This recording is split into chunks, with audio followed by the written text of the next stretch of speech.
Buenas tardes, sean todos bienvenidos a esta su clase de literatura de viaje. Para definir o establecer lo literario debemos partir del concepto de literatura. Este término procede del latín litera, que significa letra o escrito. Según su etimología, la literatura está relacionada con la cultura, con toda manifestación de belleza a través de la palabra escrita. Sin embargo, de esta manera se dejaría fuera a la que nos ha llegado por medio de la vía oral. Por esto, en la actualidad, la literatura abarca tanto la producción escrita como la oral, pues esta es la primera manifestación literaria del ser humano. Aristóteles la define como el arte de la palabra. Consecuentemente, la literatura es un arte. ¿Y qué es el arte? Según el diccionario de uso del español de María Moliner, arte es cualquier actividad humana encaminada a un resultado útil que tiene un carácter más práctico que teórico. El arte es un fenómeno social que comprende diversas formas de expresión a través de una estatua, una pieza musical, el baile, la palabra, cuadros, representaciones teatrales, entre otras. Las abundantes representaciones del devenir histórico reflejan temas cotidianos y de la vida social. Por tanto, la literatura está íntimamente relacionada con la pintura, la escultura, la danza, el cine, la música, y es un reflejo de la realidad social en la que ha sido creada. Tiene una finalidad estética.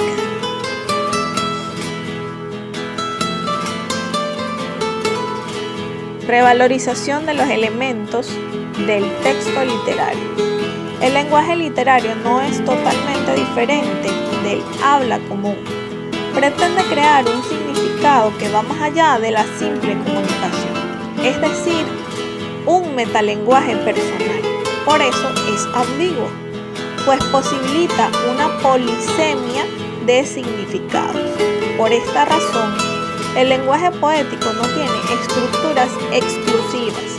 Se da en todos los niveles expresivos, no únicamente en el vocabulario, sino también en la entonación y la semántica, entre otros.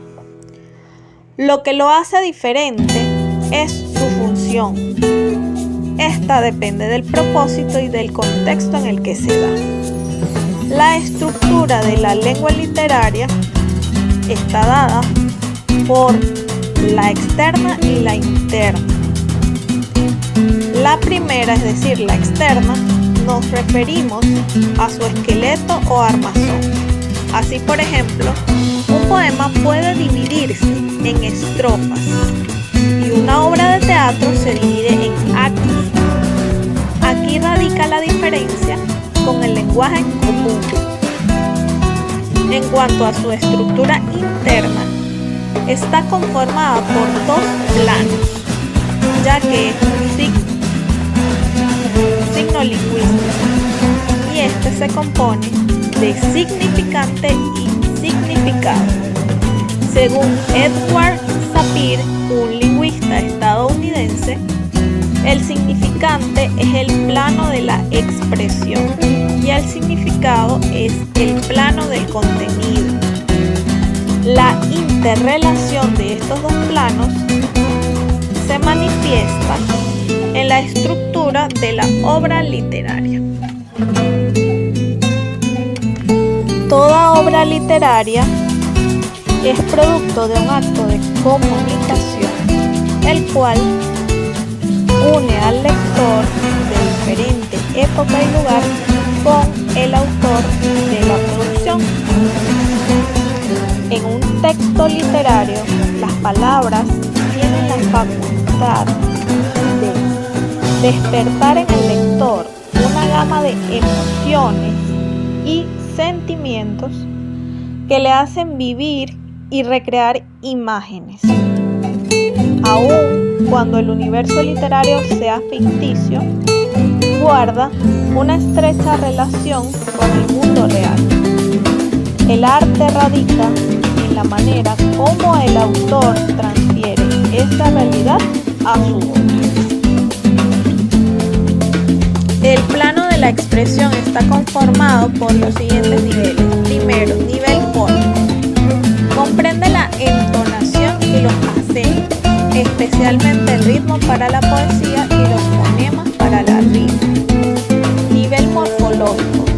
El uso de los morfemas y los diversos recursos en el empleo de sustantivos y adjetivos para las descripciones. Por ejemplo, cómo son usados en un cuento. Nivel léxico-semántico. En el empleo de la polisemia o de palabras integradas en un mismo campo lexical.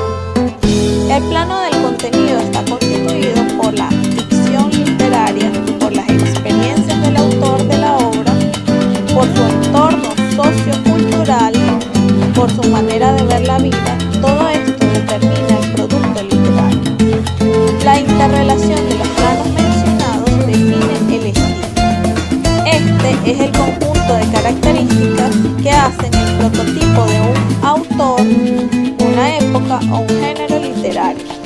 Pero lo más importante es la originalidad y creatividad que imprime el sello personal a una obra. Pero entonces, ¿qué será lo que determina que un texto sea literario? Bueno, son las siguientes características. El predominio de la función poética sobre la referencial, pues no se limita a comunicar, trata de influir en el ánimo del lector, haciéndole vivir emociones y sentimientos. El autor comparte sus vivencias con el lector, recreándolas en él.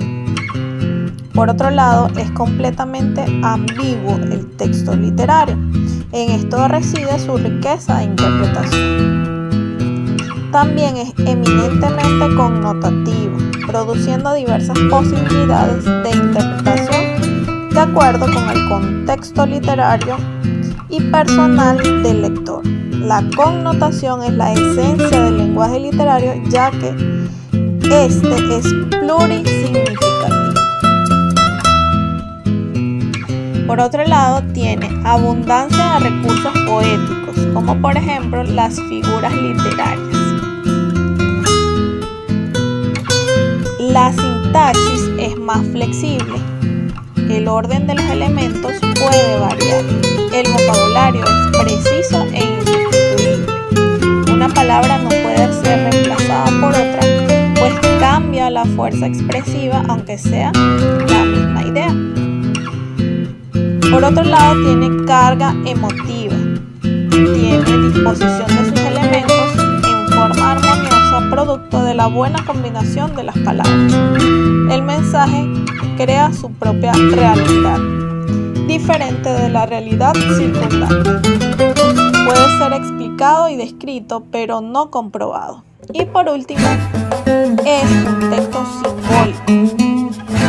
En una obra literaria, las palabras adquieren un valor especial. Valen más por lo que son que por lo que comunican. Adquieren una ambigüedad, la cual no se manifiesta en otros mensajes. Tienen un poder evocador y sugestivo. Y resiste el paso de los años. Por otro lado, tenemos la definición de intertextualidad. ¿Qué será eso de intertextualidad? Bueno, es cuando una obra hace referencia a otros textos, ya sea por citas del autor o porque refleja los patrones y esquemas de tipos de sociedades o problemas políticos. Eso es lo que es la intertextualidad. Una obra no puede estar exenta de lo mencionado porque es un producto social. Aquí les presento este mapa mental donde podemos observar palabras clave y dibujos o signos. Y el primer punto a tratar en él es la definición de literatura del viaje. Y antes de entrar en la definición de literatura del viaje, debemos definirla por separado. ¿Okay?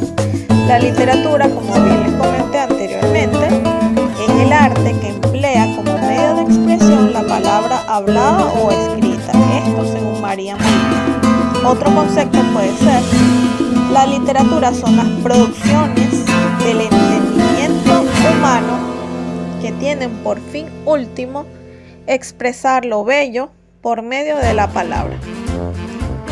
Se entiende por literatura a las producciones de un pueblo o de una época. Entonces, ahora sí, por deducción, la literatura de viajes es una manifestación escrita donde los autores relatan sus experiencias, describen paisajes, el intercambio cultural, describen todo el contexto socioeconómico del lugar que visitan por medio de un viajero, además de expresar sus emociones y aprendizajes, detallarnos las aventuras que se vivieron durante ese determinado viaje. En segundo lugar, en este mapa mental tenemos las características de la literatura del viaje. La primera viene siendo que el viaje es el motivo o eje central de la obra. En segundo lugar, tenemos que ofrece descripciones del lugar y la sociedad a la que se viaja, es decir, descripción geográfica, histórica, económica, política, de la naturaleza, antropológica, religiosa, etc. En tercer lugar, debe poseer una narración con coherencia y estilo. Por otro lado, puede estar basada en hechos reales o imaginarios. Además, no debe ser únicamente una colección de fechas, horas y sucesos, como lo pueden ser un diario de viajes o una bitácora de navegación. Y por otro lado, en cuanto a la clasificación de la literatura del viaje, tenemos la tipo 1, que es cuando esta literatura del viaje es narrada por una persona autóctona, es decir, nació en el país del cual está hablando. Y el tipo 2 es cuando la narración es contada por una persona de origen extranjero al país que está describiendo en el relato. ¿Okay? Seguidamente, en la flecha amarilla tenemos los ejemplos. Un ejemplo de literatura del viaje es el duelo entre Gilgamesh y Enkidu. ¿Cómo inicia esta historia? Bueno, esa historia narra a modo de poema, un poema de origen sumerio, la vida y las hazañas del rey de Uruk, llamado Gilgamesh, quien era algo déspota con su pueblo. El desarrollo de la historia más o menos va así. Los dioses se molestaron con Gilgamesh porque lo notan soberbio, como si no necesitara de sus favores, y abusaba de su poder aplicando a la población el derecho de pernada. Pero profesora, ¿qué es eso? ¿Qué es derecho de pernada? Bueno, el derecho de pernada se refiere a aquel otorgado a los señores feudales la potestad de mantener relaciones sexuales con cualquier doncella, sierva de su feudo, es decir, el dueño de una tierra, que fuera a contraer matrimonio con uno de sus siervos. O sea, en resumen, el rey Gilgamesh tenía coito con la novia antes que su esposo o marido. Entonces, esto se vio como una injusticia ante los pobladores de Uruk y eso los motivó a esos habitantes a elevar sus peticiones de piedad y justicia, y así lo hicieron. Lo hicieron con tanta devoción que el dios del cielo, llamado Anu, porque esa cultura es politeísta, es decir, cree en varios dioses.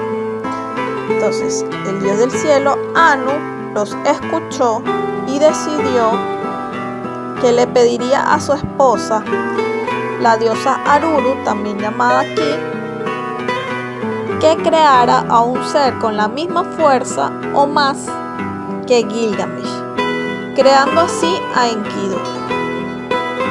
Enkidu era protector de los animales y por esa razón rompía las trampas de los cazadores.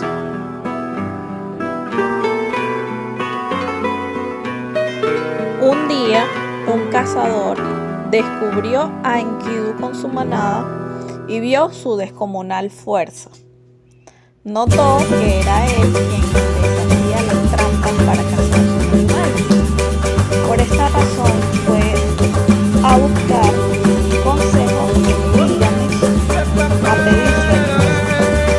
Gilgamesh le recomendó que llevara a una hermosa prostituta sacerdotisa llamada Shaman, para que ella con sus encantos domesticara y civilizara a Enkidu.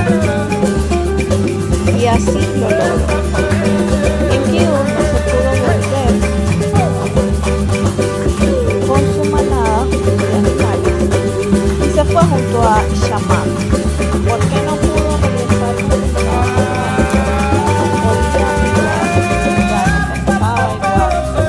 Por esta razón su manada lo rechazó. Entonces él intentó volver con su manada, pero no le hicieron caso, así que se devolvió junto a Shaman. Llegó al reino de Uruk, se enteró del abuso de injusticias de Gilgamesh y pidió que los llevaran a él. Supo que iban a celebrar un casamiento. Por esto, adelantándose a las instrucciones del lujurioso Gilgamesh, puso su pie en la puerta para evitar que Gilgamesh abusara de la pintura esposa. La reacción del rey Gilgamesh fue no permitir esa insolencia, y la reacción de Enkidu fue no permitir más esto, por lo que se agarraron a golpes en un duelo o batalla campal. Se golpearon con mucha fuerza y violencia. Nadie se detenía porque no había uno más fuerte que el otro, hasta que, ya fatigados, se detuvieron al mismo tiempo. Gilgamesh no lo podía creer. Él siempre lograba vencer a sus rivales, pero Enkidu fue diferente. Así fue cuando recordó un sueño que tuvo hace algún tiempo, donde un meteorito de cristal caía del cielo y él lo aguantaba con fuerza y no podía detenerlo, hasta que lo abrazó con ternura y allí se logró detener.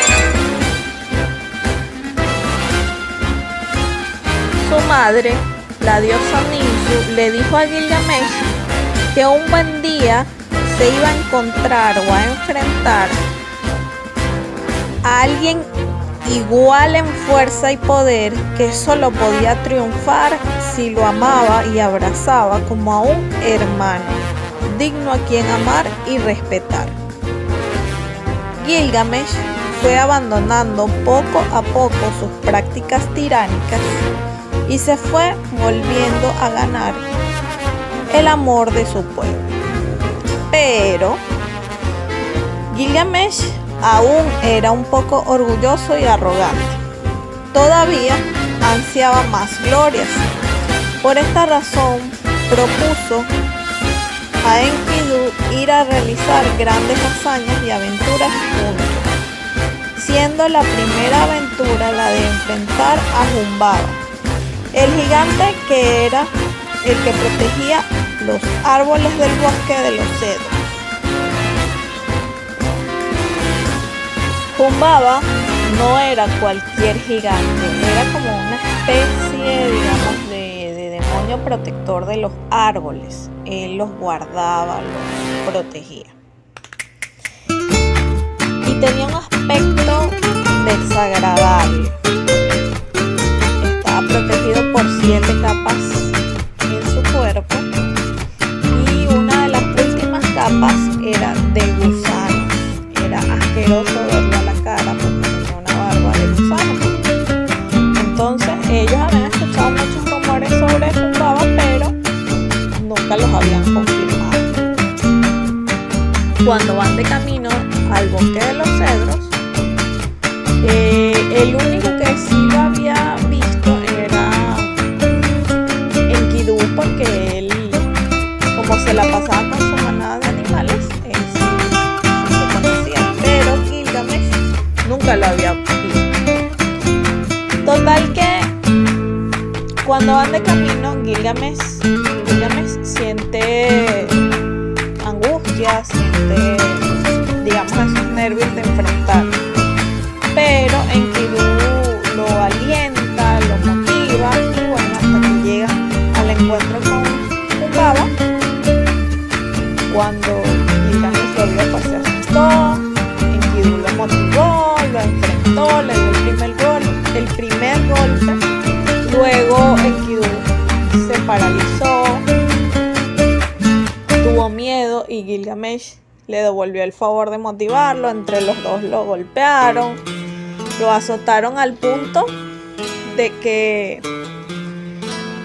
Humbaba suplicó por su vida. Humbaba suplicó por su vida y quería que le permitieran ser su aliado con tal de que le perdonaran la vida. Pero Enkidu no quiso, no aceptó ese trato, le dijo que él era un gigante muy feroz y que lo matara. Antes de que lo pudieran matar,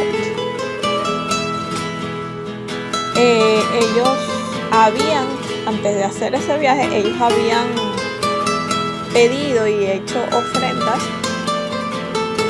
y oraciones al dios del sol.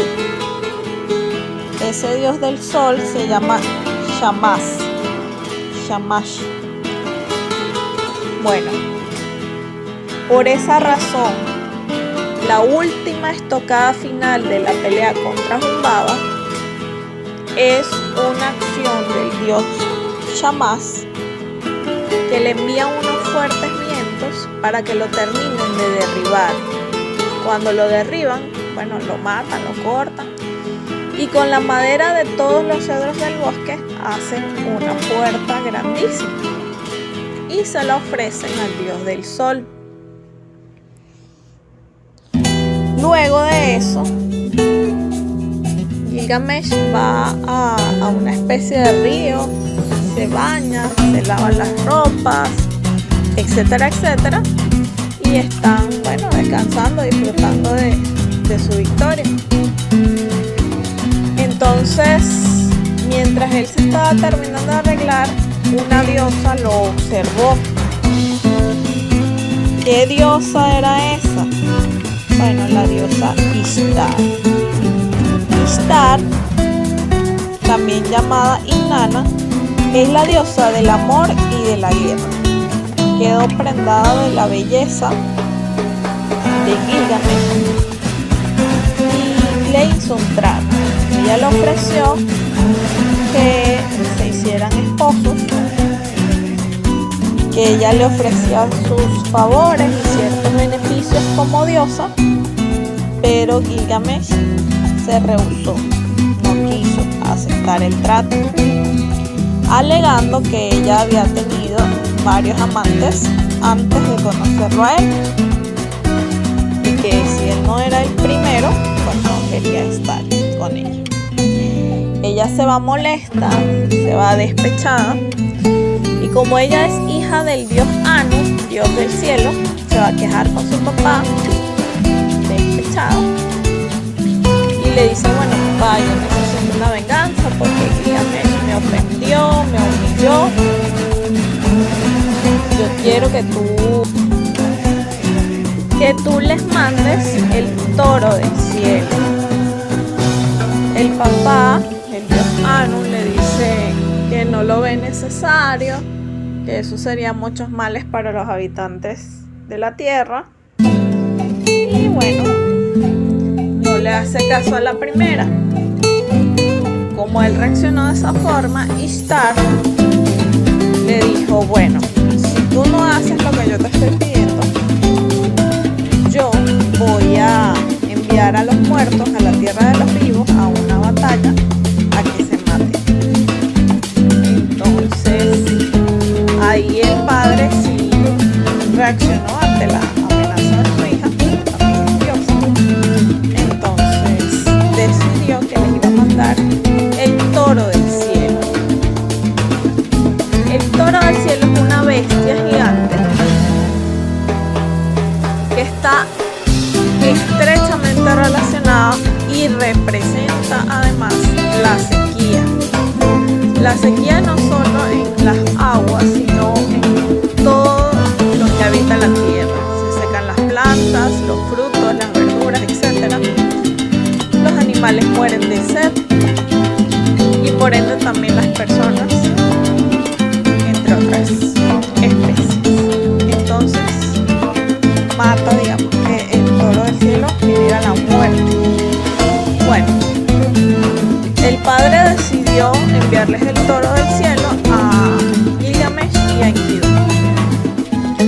Ellos dieron la pelea y ganaron. Sin ayuda de ningún dios, ellos ganaron. Entonces le dieron muerte al toro del cielo y le ofrecieron de nuevo, en agradecimiento al dios del sol, le ofrecen el corazón de ese toro del cielo. Lo sacrifican y bueno, le hacen esa ofrenda a esa deidad.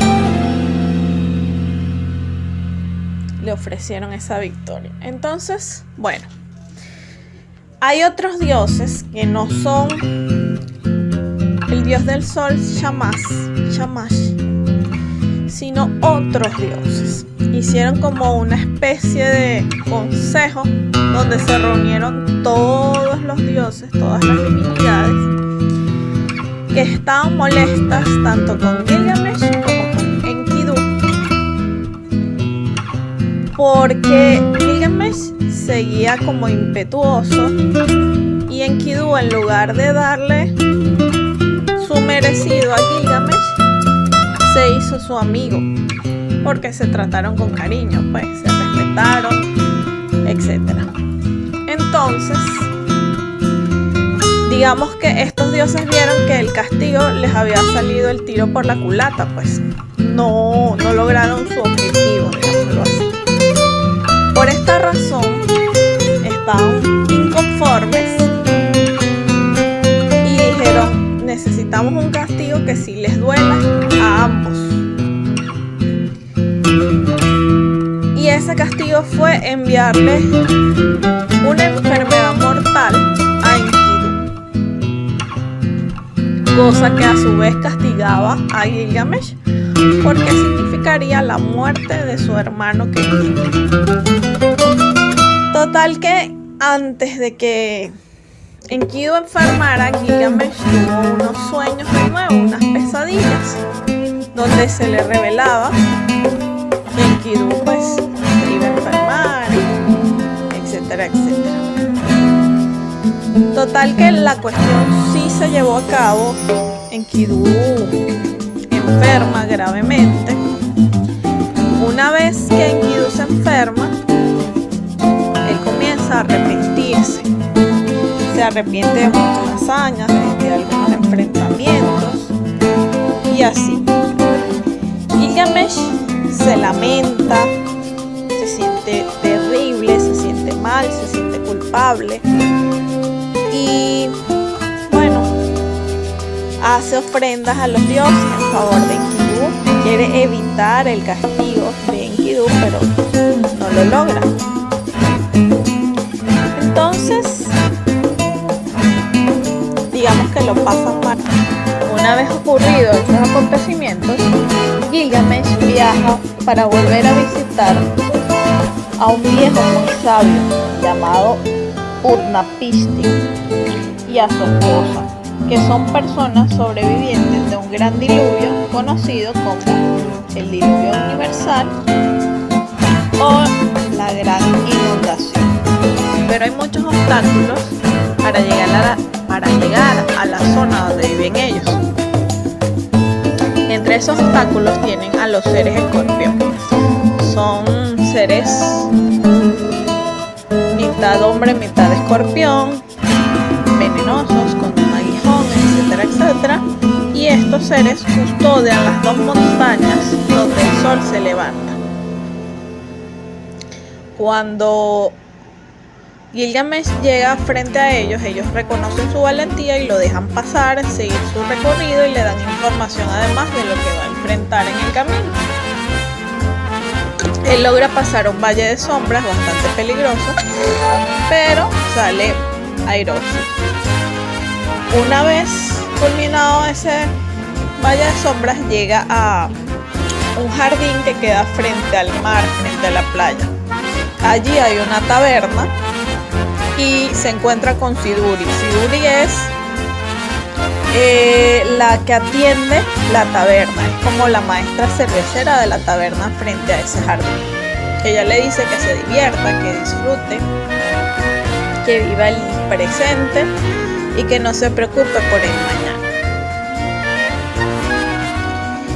Bueno, Gilgamesh sigue su camino y le dicen que para poder llegar a donde vive Utnapishtim debe pasar el mar de la muerte.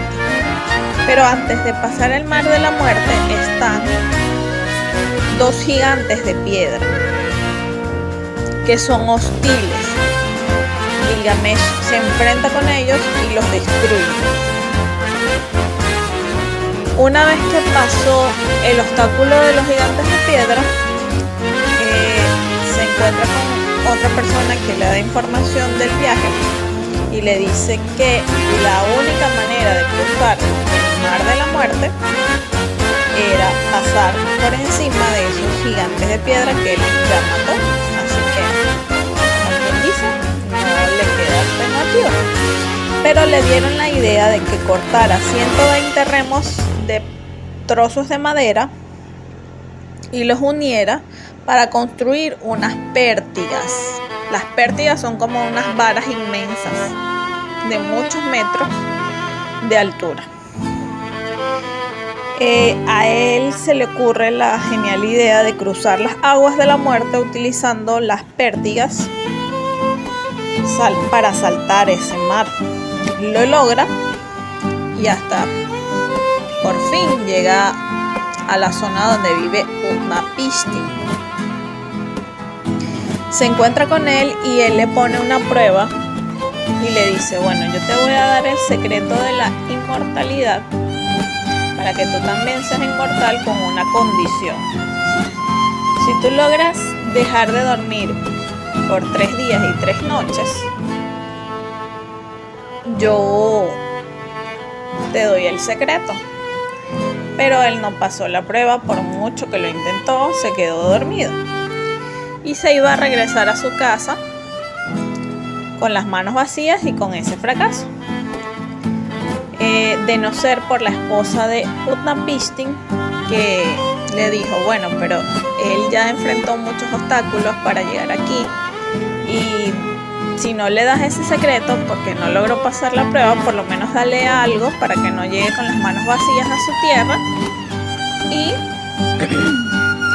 tenga algún mérito al llegar a su reino, pues. Él le hace caso a su esposa y le dice que, pese a que no le da el secreto de la inmortalidad, existe una planta semejante al licio espinoso que pincha como el rosal y hiere las manos, pero también cuyas propiedades te harán joven de nuevo, y se encuentra debajo de las aguas del mar.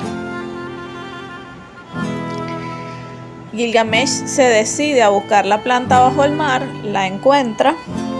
Una vez que él encuentra esta planta, él se va de regreso a su casa, pero en el camino decide hacer una parada para descansar. Se recuesta junto a un árbol y decide dormir. Deja su plantita en un bolso y se acuesta a descansar. Mientras él está dormido, llega una serpiente, usa la planta y pues adquiere las propiedades de esa planta y ya él no la puede usar porque se terminó la propiedad, ya le dio uso. Dicen que por ello es que las serpientes se regeneran, botan su piel, cambian su piel y vuelven a regenerarse.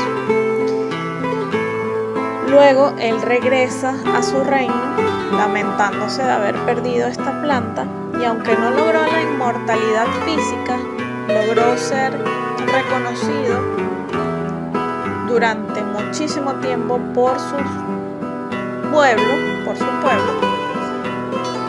Y pese a que él no logró la inmortalidad física, como dije anteriormente, logró ser recordado en la memoria de su pueblo de generación en generación, tanto así que hoy por hoy, en el 2023, estudiamos las historias de Gilgamesh y Enkidu. Este es el final de la historia.